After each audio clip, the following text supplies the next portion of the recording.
market ini cuma bayar orang yang jago banget di satu bidang. Logika di belakangnya itu masuk akal. Ya, lu itu harus belajar buat jago di semuanya. Jangan cuma buat jago di satu bidang aja. Jadi jangan cuma 100 matematikanya gitu ya, tapi fisikanya 70 gitu ya. Terusnya sainsnya berapa, bahasa Indonesianya 80. Ini semuanya harus jago di semuanya. Dan di momen itu gue ikutin. Karena menurut gue itu masuk akal. Advice yang masuk akal. Ya gue harus memperbaiki nilai-nilai yang merah gue. Tapi setelah gue lulus sekolah, setelah gue keluar dari sistem ini, gue baru sadar ya kalau market atau pasar dunia ini itu nggak pernah bayar orang yang rata-rata di semua bidang. Pasar ini ya, market ini cuma bayar orang yang jago banget di satu bidang. Ketika misal ada satu orang gitu ya, dia itu jago di bahasa Indonesia, jago di matematika, jago di bahasa Inggris, jago di IPA, jago di sejarah, versus ada satu orang dia jago banget di matematika. Ini pasar atau market dunia ini ya itu cuma bayar orang yang jago banget di satu bidang, yang punya yang namanya itu T-shape skill, bukan yang bisa semuanya. Dunia ini hanya bayar orang yang luar biasa, bukan orang yang rata-rata. Kalau lu rata-rata, lu nggak bakal dapat bagian di dunia ini.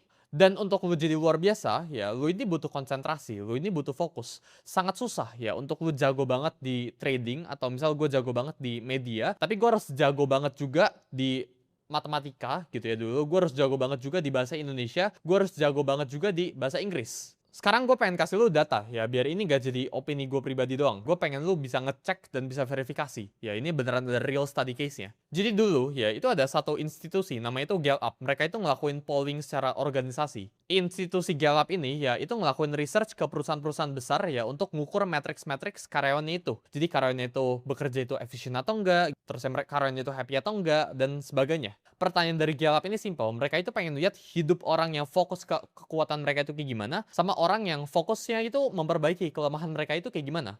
Dan ini hasil datanya ya. Orang yang fokus ke kekuatannya itu 6 kali lebih engage di kerjaan ya dibandingkan orang yang fokus ke kelemahannya. Itu orang yang average aja. Sedangkan kita lihat orang yang fokus ke kekuatannya itu 3 kali lipat lebih bahagia. Sedangkan orang yang fokus ke kelemahannya itu rata-rata. Orang yang fokus ke kekuatannya itu lebih cepat naik karirnya. Sedangkan orang yang fokus ke kelemahannya, ya yang gue ada kelemahan apa gue perbaikin gitu ya, itu bahkan jadi orang yang rata-rata. Orang yang fokus ke kekuatan mereka, artinya orang yang habiskan waktu ya di kekuatan mereka, di kelebihan mereka, dan delegasikan sisanya. Jadi apa yang mereka lemah itu mereka kasih ke orang aja. Atau mereka simply ignore ya sesuatu yang nggak bagus. Ini mereka itu 6 kali lipat lebih efisien cara kerjanya, 3 kali lipat lebih bahagia, dan mereka itu lebih cepat naik karirnya. Dan ini angkanya itu ekstrim ya, 6 kali lipat ya, 3 kali lipat sama 6 kali lipat. Bukan 10% atau 20%.